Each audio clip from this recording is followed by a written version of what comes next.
One moment. Okay, we are live. Good evening, everyone. Thank you so much for joining us for a Poison Pen Press get-together. I'm so pleased to see Ann Parker with that gorgeous long silver hair, author of the Silver Rush Mysteries, coincidentally, so that works out really well. And she has a new book out tonight called The Secret in the Wall, which she's going to hold up because my copy is at the Poison Pen. There it is. This is the 8th in the Silver Rush Mystery Series, which began with Silver Lies. And I probably can't count all of the award nominations and so forth that Anne has had, but they come from Agatha Awards, they come from Left Coast Crime, they come from the Western Writers of America. There's a Willa Cather Award involved in all this. If I remember, I have some plaques somewhere ill-deserved by me that say, thank you for editing these books or something. But anyway, it's much acclaimed series and started in Leadville, Colorado, and then, as we'll discuss, shifted to San Francisco, where The Secret in the Wall takes place. And this is the third book that is in San Francisco, right? That's right. Yeah. So much fun. Jack London, all that good stuff. This is before the earthquake, though, right? Oh, yes. Yeah. 1880s. So no earthquakes yet. Well, before the earthquake, right? And Donis Casey, who is going to be doing the heavy lifting this evening, is another Poison Pen Press author that I love.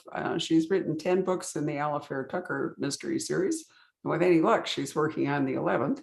And she's written 2 books about Bianca Dangereuse, who is actually Blanche Tucker, an offshoot of the Alifair Tucker, but she's the rebel child. She's the child that left Boynton, Oklahoma for the glories of Hollywood, and amazingly has found them. So we can even talk about that. Anyway, Donis, I thought that maybe I would sort of sit back and let you talk to Ann, and I'll interrupt when I feel like it, as I usually do.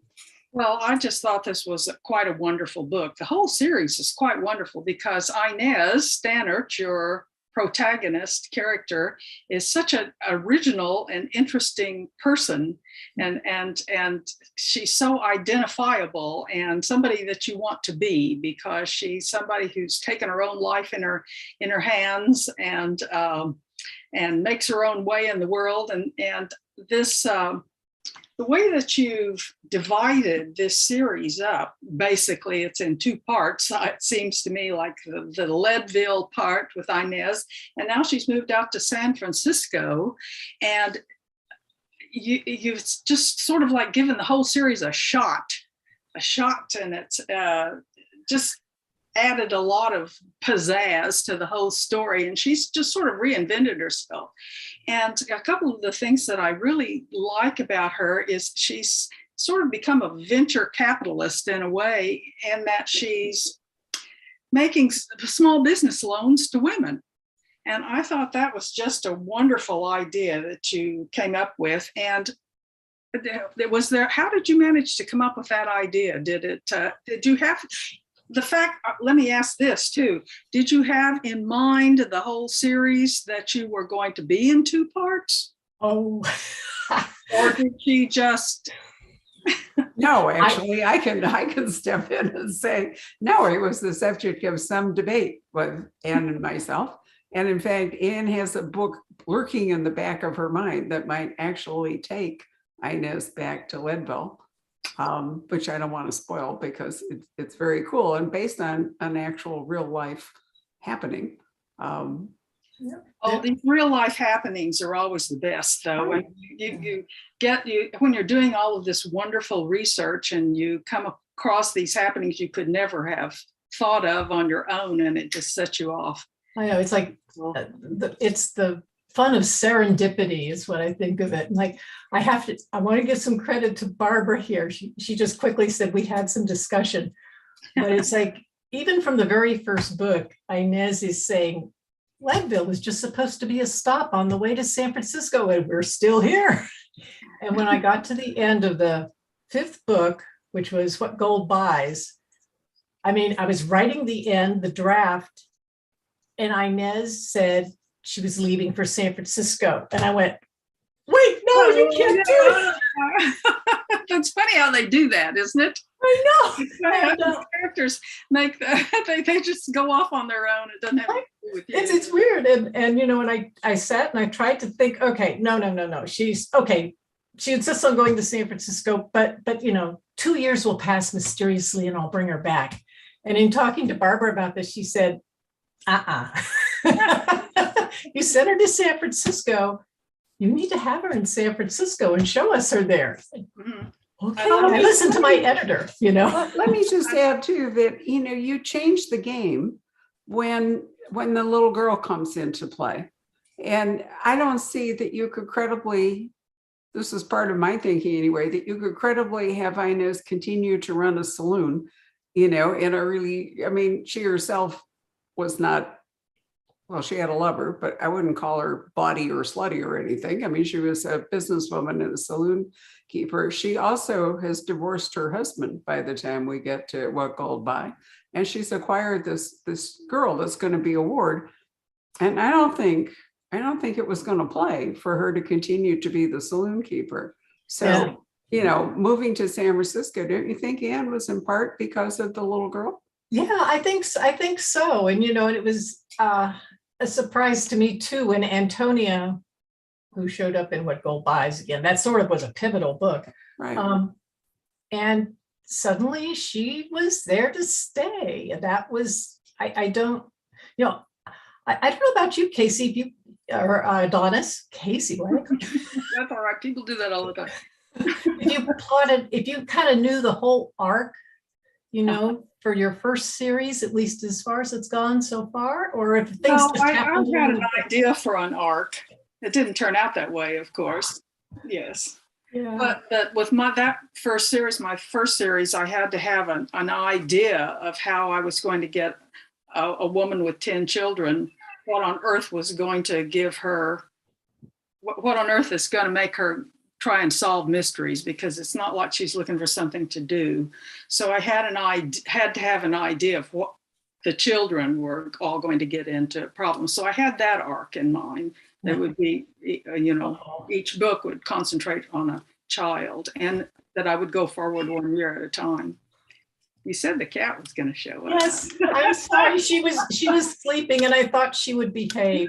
We'll just kind of ignore her, and It's fine. this is Well, you know, the things of doing these events at home. No, Antonia, though, you know, I don't know she didn't have the world's greatest life in Leadville either, with her mother murdered and everything. So I would think that Inez is going to want to keep her in a place that she has much more opportunities and a much better chance for a better life there. So I like the San Francisco. It's very interesting, the picture you paint of San Francisco. And I like that music store and Mr. He and it was really good. You had one scene in this new book, The Secret of the Wall, that I really loved. It's where she has a weekly card game, a weekly poker game, penny ante poker game with business associates and people that she knows around, all men.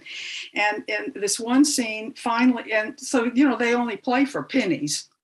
So, but she's a professional gambler. And so in the end, on this one particular scene, they're running over time, and she doesn't want to spend so much time playing this penny ante game, so she busts out the skills. Yeah, you're right. Yeah, she cleans them all out, and I thought that was just a wonderful scene, and so like her too.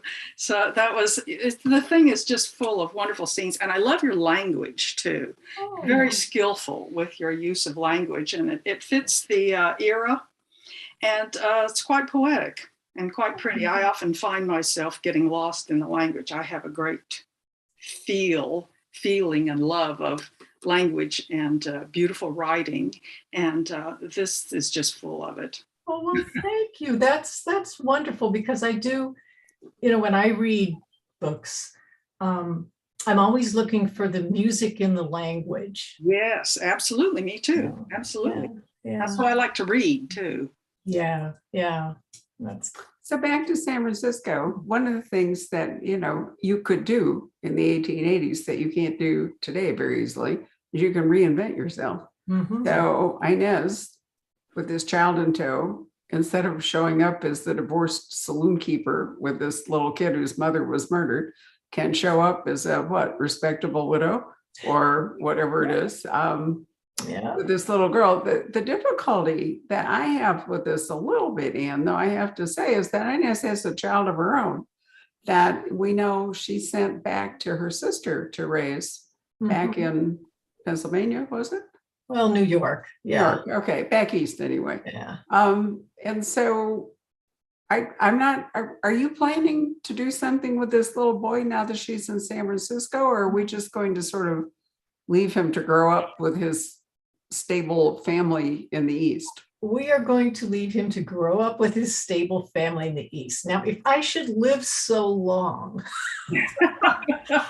I would love to write something where the little boy is grown and he learns the truth about his parentage. And we have Antonia there, who's also grown. I mean, that would be fun to explore. I could have a lot of fun with that. But at this point, I mean, her son is set. He's with doting grandparents who, who tossed Inez out on her ear, but they're going to welcome the grandson back. And it's a wealthy family, and they're just really going to take care of him in a way that Inez can't. It was not unheard of. Donis, you probably heard this too, that families would leave children with relatives that were better off in stable situations when they headed west. So Jane Austen, come on, that's what actually happened, to one of Jane Austen's brothers. We were talking to Francine about that. Edwin Austen Lee wound up being adopted by wealthy parents, which really helped out. So it's a real life thing. Does the boy think that his aunt is his mother? I'm a little hazy on this. Does he realizes that he has a mother, but she's just not there? Is that it? Actually, okay. The last time Inez saw him, he was 2, and she actually got to see him, and that was when she realized her son was really better off with Inez's sister and sister's husband and all that. And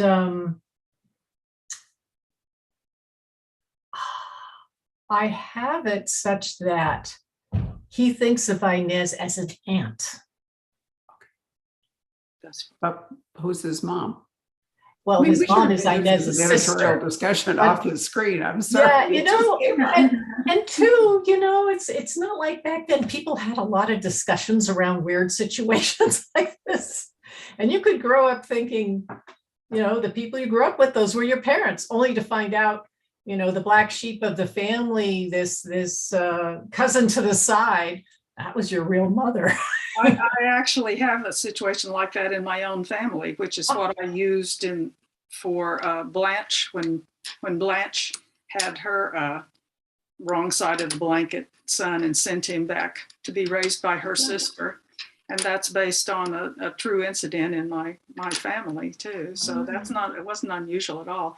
I sort of got, I don't know, you know how people get ideas that maybe you didn't mean to put in your book, but I sort of got the idea that Inez is atoning a little bit by raising Antonia. I kind of think so. I mean, I've come to think of Antonia as a young version of Inez, much rougher around the edges and much, she's sort of a match for Inez, I believe, in a lot of ways.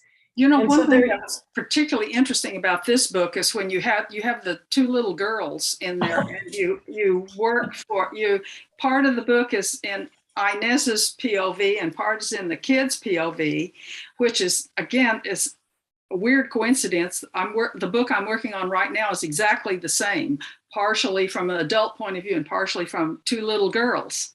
Oh my God. Yes, my little girls are littler than yours, but I was really interested in how you handled that. Yeah. You kind of get in their heads, I did. You kind of are thinking like them, and it's not as hard to switch back and forth. But I thought you were quite skillful at sometimes the little girl's point of view and sometimes Inez's point of view too.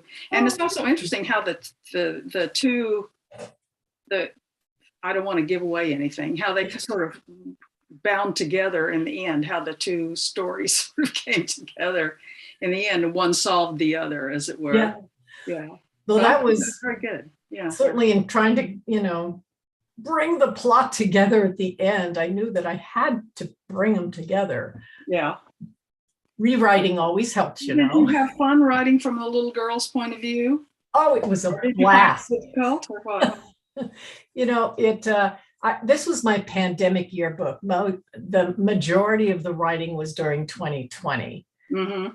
And I think Antonia saved my sanity, really, just being able to write from her point of view and just sort of explore the world from, the point of view of these little girls who just have these wild imaginations, Mm-hmm. and so, of course, the adults are worried about all this adult stuff, right? But they're just, pirates and gold and, so it was great fun. And it was a nice mental switch to go from, the adult point of view to the kid. But you probably know Donis, right? You go back and forth and it gives your brain a bit of a break. Mm-hmm. In a way, you create the language, you form the language. It's got to be different. So Mm-hmm. it was fun. I'm really hoping people enjoy, reading from those two points of view. Yeah. I'm sure they will. It'd be a good idea if you'd give us just a little plot synopsis before, so people are going to be lost here if we don't do that. I suppose that's true. Yeah. Okay. Well, as you like to say, and as I agree with it, Inez is sort of a venture capitalist in the 19th century. And, she's actually, there were women like this who made loans to other women, small business loans, and went in partnership with them when they needed funds and some help. And so Inez forms a partnership with Moira Krause, who runs a boarding house. And Moira runs this boarding house that is adjoined to an empty house next door. So there are two houses like townhouses or something, right? Where they have sort of a common wall. And Moira has been wanting to buy this other house for a long time, and it just hasn't happened. But finally she gets a chance and she goes to Inez. Inez agrees to form a business relationship with her. She finds Moira very determined and very organized and thinks, oh, this is going to work out well. So they arrange to buy the other house, the two of them. And then Moira wants a little ceremony. They're going to break the wall so that there could be a pass through between the two buildings. Very nice. Then you can just double your business here and you've got two kitchens and all this sort of thing. Well, they break the wall and it happens in the first chapter, so it's not like it's a big spoiler. And a body falls out, and with it is a bag of gold coins. And then a glass eye pops out and rolls across the floor. I had such fun writing that scene. And that's how it starts. And then the question is, who is this person who falls out of the wall? There's not much left of them besides some ragged clothes and, sort of bones and the eye. And the gold, everyone's kind of fixated on the gold. Who does it really belong to? Inez would like to keep it. It should be hers and Moira's. And the police sort of go, well, no, maybe we need to keep it, we need to take it in just until we figure all this out. And they don't trust the police. And so there's all this sort of thing going on. But for Antonia, who's been reading Treasure Island, which came out in serial form at this point, all she can think of is, skeleton, bones, fake eye, gold. It's got to be pirates. And and so that's. I thought the fake eye was a great idea. Was that just because they couldn't? It's an identifier. They couldn't find out who he was by DNA back in 1882 or anything like that. That's right. Yeah, and actually, it was based on the initial spark for the story, do you want me to talk about that just a little bit? Because it's fascinating. Is I read this article back in like 2016. So, it's like most writers, things go in and they kind of rumble around in the back of your mind. But they were doing some foundational work in an old home, not that old though, in San Francisco. And they dug up a casket of a little girl from the 19th century, this ornate Victorian casket, and had a glass window, and you could see the girl. She was perfectly preserved with long blonde hair. She had a rose, was dressed in all this white. And it was like, what was she doing in the ground under this house that had been there for a while? And who was it? What were the circumstances? Only, of course, nowadays they have DNA and all that. So they were able to eventually solve the mystery of who this young girl was. And even, one of the sort of descendants off to the side of the family supplied some DNA, and they said, yep, it's your great aunt or something. But it was fascinating. And so, of course, you start thinking about bodies in walls and in floors and strange places. And that's kind of how I got into it. But yeah, it was a fascinating story when it broke. One of those things.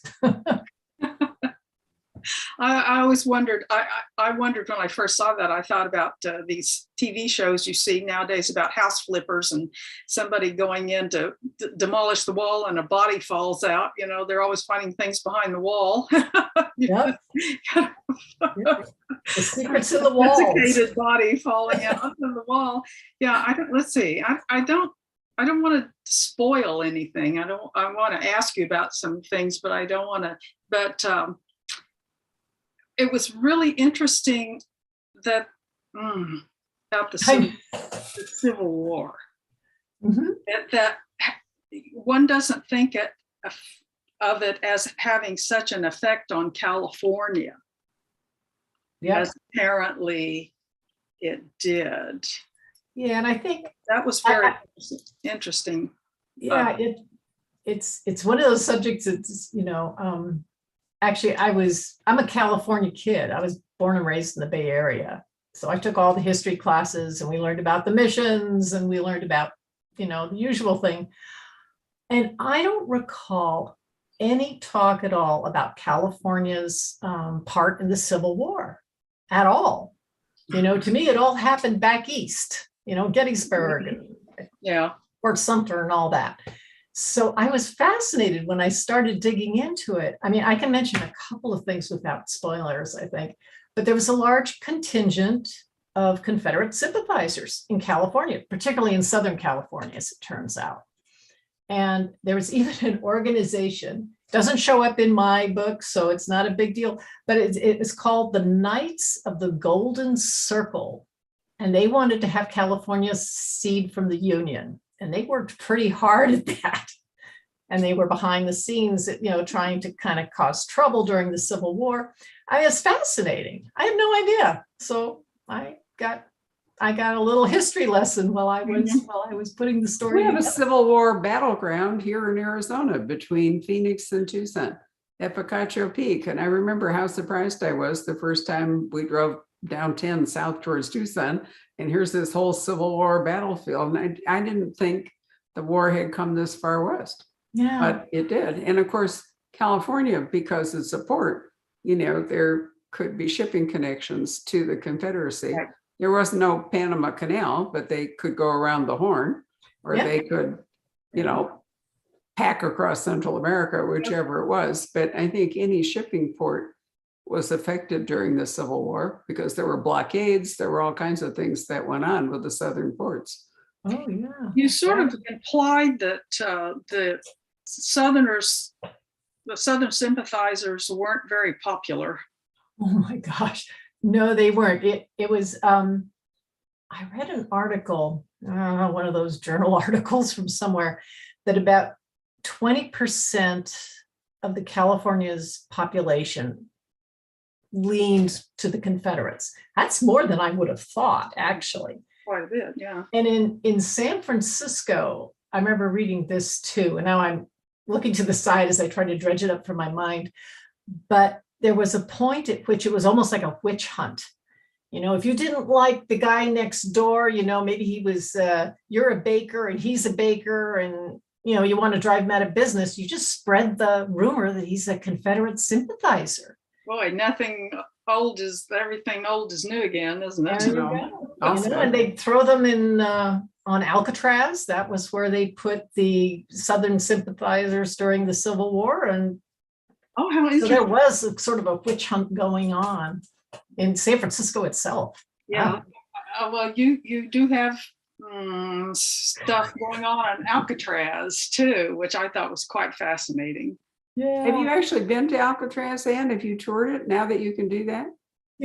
I've been there a number of times over the years. And when I wrote this, I wasn't going anywhere. I was like the prisoner in the wall. I was just stuck in this room.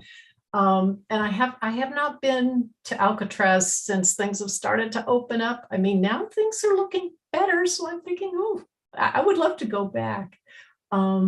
But I did have maps and I had photographs and things like that, and accounts from the time, so I could kind of piece things together. And, even during pandemic times, I would send emails to the National Park Service. Hello, I need to talk to one of your historians about Alcatraz, somebody who could tell me, and it was great. I mean, they must be sitting there because during the pandemic, nobody was going to the island for tours, right? It was still a prison when I was an undergraduate at Stanford, so touring it was not an option. And I've sailed around it because there are kind of tourist cruises around San Francisco Bay and so forth. But I'm trying to think if we've ever. I mean, it's interesting that there was such a famous impregnable escape-proof prison, and now the National Park Service runs it. Didn't I just read that they're closing down Folsom Prison and turning the execution room into? I have been to Folsom and I have stood in the execution room and all, but I think I read that they are going to turn it too into some kind of destination, and maybe the really old prisons like the one we have in Yuma. Donna, isn't the one in Yuma? Isn't that a yes? Yeah, you can go in there and see where they kept all of the cowboy criminals and things in Yuma. Yeah. It's really fascinating. Mm-hmm. It is. I mean, you don't really think it's a natural progression for a prison to become a national park or a landmark. But I suppose, you have to do something with them now that, the really outmoded ones. Mm-hmm. I mean, Alcatraz has so much romance to it. I mean, aside from the fact it must have been a ghastly place to be in prison, but there it is, it's almost like the Count of Monte Cristo, this impregnable, fortress out there surrounded by water, and nobody ever escapes. And, it's a very Gothic-y kind of a thing. Yeah. And one of the things that I read that, from more recent, I can't remember when they shut it as a prison. Was it in the 60s or something like that?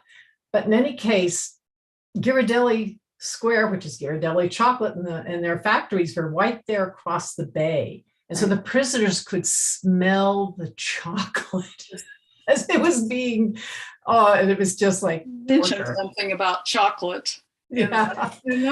I didn't know why. Yeah. When I opened the first Poison Pen on Main Street, it was this little tiny, 600-foot, well, you don't know because you weren't there, 600-foot bookstore. And it was across the street from the Thai restaurant called Mali's. Now, I had sort of investigated, this is really advanced for 1989, smell marketing, where, people, how they would spray perfume on you before that got banned in department stores and all this other crap. So, I was thinking seriously about coffee, that, you could make coffee kind of wafted out the door and lure people in and out. But what I didn't allow for was that every day at 11 o'clock, the Thai restaurant started cooking and the garlic came across the street, just wiped us out. It was so funny. So it was reverse smell marketing. whatever. But it is very, very powerful. And I can imagine that the chocolate fumes, blowing, the wind was right. Because in San Francisco, it would depend a lot on where the wind was. It must have been torture for the poor prisoners. No kidding. Chocolate. The chocolate, and also the fact that there's the city, and it's just separated by this stretch of bay, and there's life, and there's the, all the entertainment and the nightlife and the city, and you're never. Didn't you say something in the book about the guards and the people that dealt with the prison actually had a little village or something there, or on an adjacent island or something? It was like a little village of people that worked in the prison. Yeah. It was. They had homes there for the for the higher ups. They had some pretty nice ones, and they had smaller cottages for the guards. I think. Oh, it's been a while now, so. So there was quite a contingent, while I was military prison, all the military folks stayed there, and then once it became civilian prison later on, I think there was more to and fro, on the ferries and so on. But yeah, you can take a tour of Alcatraz now, and you could see some of those homes, and interesting. Yeah, it really is interesting. Yeah. Well, one thing I really liked about the book too is that the way that one could read it without having read the earlier books, because you work in Inez's background and what's happened to her throughout the book in such a way that it doesn't interfere with the story, and yet it brings us up to, there's no data dumping. Yeah. Good. Yeah. The way that you did it is very clever, the way that you doled it out in such a way that someone who has never read the series before would find out about her and her background. I thought it was very, very well done. Oh, well, thank you. Yeah, because I often, when I read a book, especially one that's way on down in the series, one of the first things I always look for is could I pick this up off the shelf if I had not read any of the earlier part of the series and still enjoy it? And I thought, geez, yeah, absolutely. You definitely can, but I think the one tease that you'd have a hard time dealing with if you hadn't read the series is Justice the Reverend Sands, because, who's he would be the question that you would have to ask. No spoilers here. And I really liked Justice Sands. I thought he was great. I wondered if he's going to show up again somehow. If she's got Sands and this lawyer De Bruyn, who's a very appealing character, I think, and she thinks so too. And I think there might be something there of interest. Yeah, I think it'd be fun. I mean, I have not, and I do get queries. Is Justice Sands ever coming back? What have you is sort of the what have you done type of sometimes. It's that a lot, yeah. Yeah, and it's again, should I live so long? I have plans, and how much time has progressed between the time she has left Leadville and this book? I mean, it's 3 books, but you can write a book. The great thing about historicals is you can start a new book like the day after the last one ended. You don't have all this real-time stuff to deal with. But she really hasn't been in San Francisco very long. No. Not that terribly long. Yeah, I'm trying to think. The first one, I know the second one takes place over Christmas, and the other one backs up. So it's been about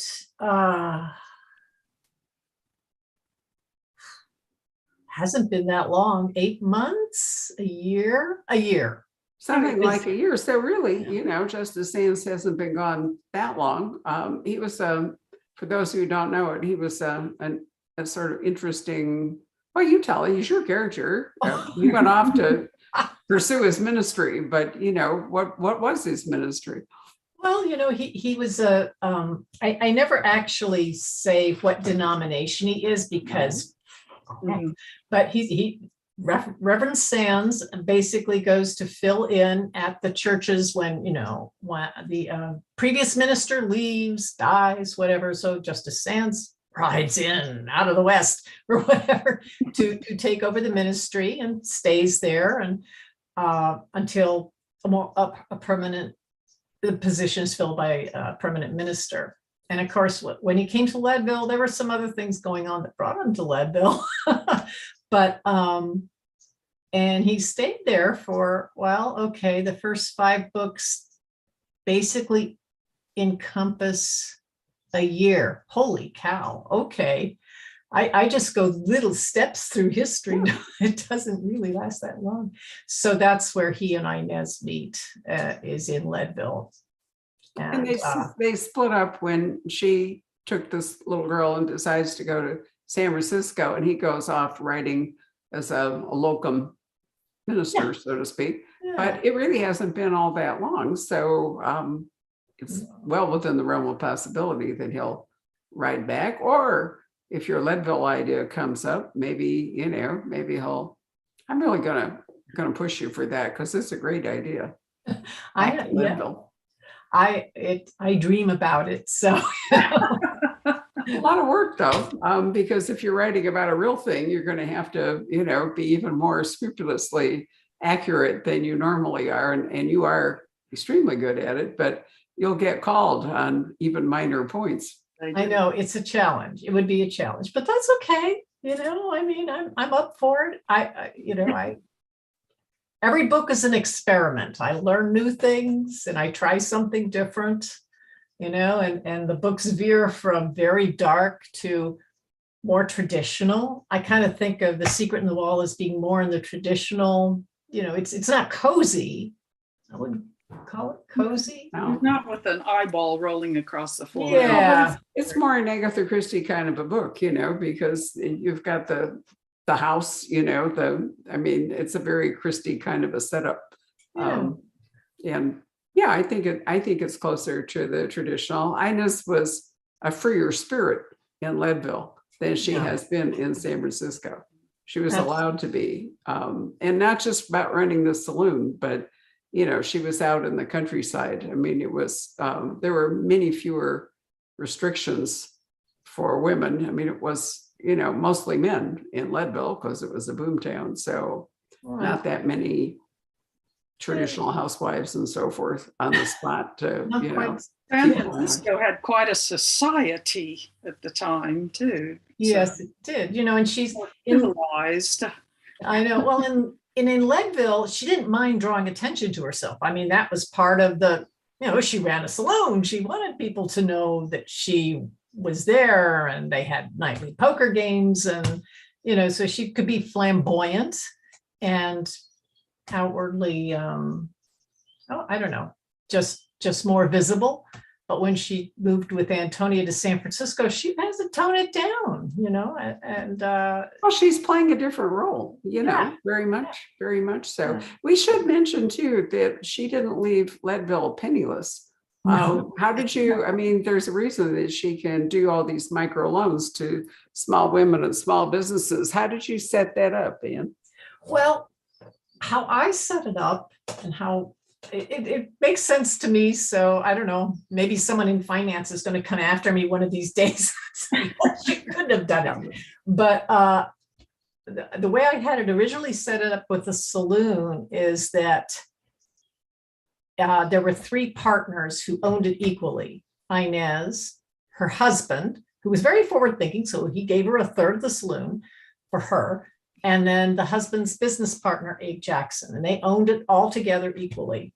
So, and when she left, she kept her control of her portion of the saloon. Plus, there were a couple other businesses more on the shady side that she had her. She had started making loans to and making. Well, she was hooked up with the madam. Back in Leadville. That's why we say Inez was a freer spirit. So she was like and a very successful investment in the body house. Right, Yeah. so she does have capital. I mean, I think it's important that, that we emphasize that she came to San Francisco with capital. I mean, she doesn't have money worries, and she's able to lend a helping hand to other women because she Right. has this capital. So, Yeah. she wasn't brought up to be a business person. She was brought up in a sort of genteel family, but circumstance has forced her to learn to be a capitalist, hasn't it? Mhm, mhm. Mhm. Makes it really interesting, I think. I love Inez. So are you working on another, not Leadville, Inez? I am mulling over ideas. I would really like to send her back to Leadville. I figured out a way to do that. And actually, oh, I'm being taped here. I don't know what I should say, but I have also, I mean, these are just things in my mind. I'm a slow writer. You know that, Barbara, very well. Yes. But I would love to do something that's just Antonia. A book just from her point of view would be great fun. And I've even been looking at some other time frames, but I can't hold too much in my brain because it starts to explode. So I have to settle on something here. So your plans are not formulated at the No, moment. yeah. The pandemic really took the wind out of my sails, so to Well, speak. it did me too. Yeah. And it's still going on. And anyway. Mm. How about you, Donis? I know that we have had 10 10 Alafairs and Alafairs, children and yes, 2 for Bianca. Yeah, I've got the 2 Biancas out, and the third one is finished, and we're waiting on it. But I got so many letters from people wanting more Alafairs, of course. And so I go for, I'm not like Anne in that one starts right after the other. I went forward 1 year at a time. So I started in 1912 and went forward 1 year at a time. And now I've reached 1921.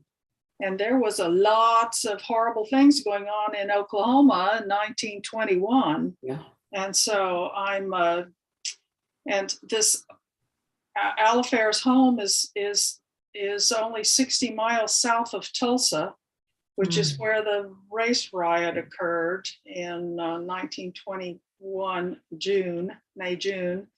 And I can't pretend like it didn't happen. And so I think I've come up with an interesting idea for the story, and I'm working on it very slowly, but it's difficult. It's difficult to deal with such an ugly topic.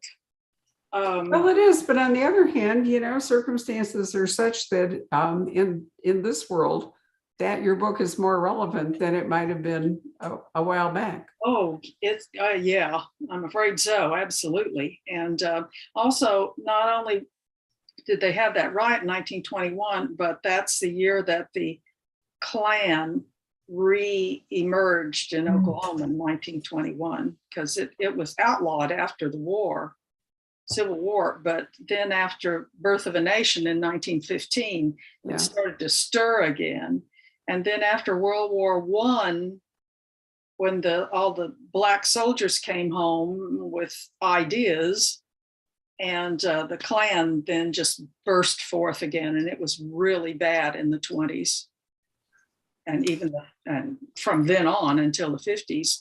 And so I have more material than I know what to do with just from reading the newspapers from that time period. Well, you don't have to rush through it. I mean, it could be good for. No, as a matter of fact, I've got 2 or 3 threads going. I work on one thing and I get a great idea, and then I have to go and write on it. You know what I'm talking about, Anne, before I forget it. Yep. I have to stop and, oh, that's a great idea. I have to go write it quickly before your challenge is going to be to do justice to the time when all this was happening without offending the modern reader. Exactly. Because you can't whitewash the history, because we perceive things so differently. No, absolutely. So I do think it'd be a very challenging subject to write about, but an important one. Yeah, I think it's going to take me a while, but I'm going to try and do justice to the whole thing because Like I said, you might want to think about more than one book for it. It's such a big subject. You might not want to try to cram it all into just one book. well, I may have to because I've already got 2 or 3 things going on. And did you say something about the idea of moving forward in time a little bit with a new series too? Yeah, I was toying with the idea. I mean, and I've actually, I've probably like you do, I scribble notes, so I've got a paragraph here and a link here for information. I've been thinking about the 1920s. Mm-hmm. And it's interesting that you mentioned the Klan because in the 20s, the Klan was very strong in Denver and basically ran a lot of levels in the Colorado government. Mm-hmm.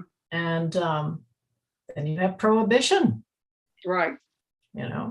And the intersection of those is pretty fascinating. Yeah. So, well, it's interesting that because one reason I brought that up is because it's interesting you're talking about perhaps exploring the 20s, and I've been writing about the 20s, and I've been thinking about writing something set in the 1880s. So well, why not? You know what? That's what makes it interesting is that I'll pick her brains. And I'll pick yours. We have that range. We have that. I think it all sounds very exciting. We only have a few minutes left, so let me summon Patrick back up in this magical way that he reappears and see if he has any questions to relate to us. Well, yes, I do actually. Well, one thing I wanted to ask before I get to those is, did anybody mention the American Indian movement's takeover of Alcatraz in the late 60s? Wasn't it like 1969? I was trying to remember when that was. Yeah. They occupied the island for a while. Yeah. Interesting. Yeah, I took a tour there a couple of years ago. Yeah, fascinating place. You got all that interesting lore about the Birdman of Alcatraz, and it is pretty fascinating. And didn't Al Capone stay there famously? Yes. Yeah. All right. Anyway, let's see here. Okay. Let's see. Oh, Carol points out that San Quentin is closing also. Oh, you know what? Maybe it was San Quentin and not Folsom. I might have mixed up my 2 California prisons. My apologies if I did. Oh. Let's see. Okay, Elizabeth says, this is my first time attending one of these events, so thank you for the opportunity. Welcome, Elizabeth. It's great to have you with us. Several books I read recently involve the pandemic. Whoa. Will it impact your future plots or stories? Well, just in me personally, but not in my books. I did write one about the flu pandemic. I already dealt with that, but that's too far ahead. The 2020s are too far ahead for me, so I won't be. And well, I was looking at there was a plague, a pandemic in San Francisco, the bubonic plague, and it hit Chinatown first, and everybody tried to just bury it, ignore it, pretend it hadn't happened, everything's fine. And that I thought would be fascinating. I mean, there's another idea, another note, but that was at the end of the 19th century. So, 1896, 7, something like that. And I thought about that. I don't know if people want to read about the pandemic. I wrote a short story about the pandemic, but it just sits there in a file.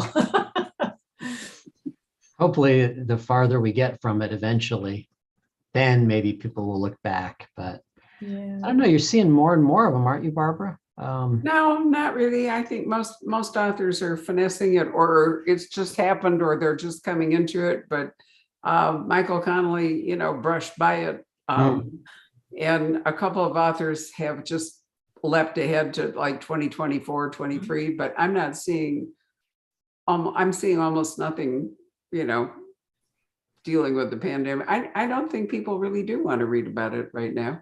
Hmm. In Yeah. fiction, there's so much news coverage and other stuff, so much And overwhelming. it's not over. So Yeah. Yeah. No, but I mean, Totally.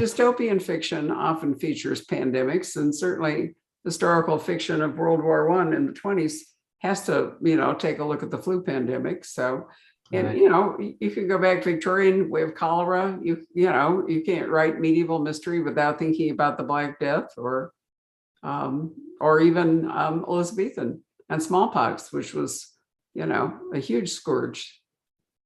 Not the most upbeat topic, is it? Well, It's reality, though. Let's see. Our good friend Douglas Harder, hey Doug, says my last book read was What Gold Buys. Oh, Can I pick right up with The Secret in the Wall? Yeah. sure. I mean, Barbara, what do you think? I say think, sure. well, we've already given you enough background if you've been watching this, for you to just leap into it, Doug. You could certainly read this one, and then you might want to go back and catch the other two, because the transition is interesting. But this is a whole plot and a whole contained book, so you could certainly dive in. The Mortal Music was really lovely. That was fun. Oh, well, yeah, because the two that came after, I have them here. But these are A Dying Note is where she's first in San Francisco. Right. And then Mortal Music, that was fun. Barbara helped me with the opera of that one. That was fun. Yep. So, Then we have Valentino Will Die. That's right. That's the I latest. love that Bianca cover. D'Angelo. Yeah. Yeah. Let's see. Yeah, that was tremendous fun. Boy, that was really fun to research, I'll bet. that one, because, oh my gosh, I mean, what happened with Valentino was more incredible than anything I could have made up, I think. I mean, he was really the first big superstar, I think, like a big heartthrob sort of thing. And when he died, people killed themselves. It was just incredible. And it came out within days after he died. The conspiracy theories started that he was murdered. So it was just made to order. And then the mourner that would appear every year at his grave, right? With the lady in, yes, with the red rose. Yeah, Lady in black. absolutely. Mm. Let's see here. Any other questions? I Here's have your a chance, puppy folks. scrabbling at my door in a serious way. Yeah, I don't So- see any more actual questions. All right. Well, ladies, it's really been wonderful to reconnect with both of you, and felicitations on publication of The Secret in the Wall. And Donis, Valentino Will Die. We do have signed book plates that arrived from Anne today for The Secret in the Wall. So if you order one, you will get one. And we can really recommend the whole series, both of these authors, whole series. If you're looking for some distraction, just as Omicron fades, war comes on. So, reading the paper is not ideal. This is a great time to immerse yourself in a long-running series in the past, I think, and realize that people did survive not similar, but did survive major trauma and major disease in the past. It's kind of a hopeful note, I guess, that we can all move forward with. So grand to see you all. Thank you all for joining us this evening. Good night. thank you. Thank you. Thank you, Barbara, Patrick. Oh, Barbara's gone.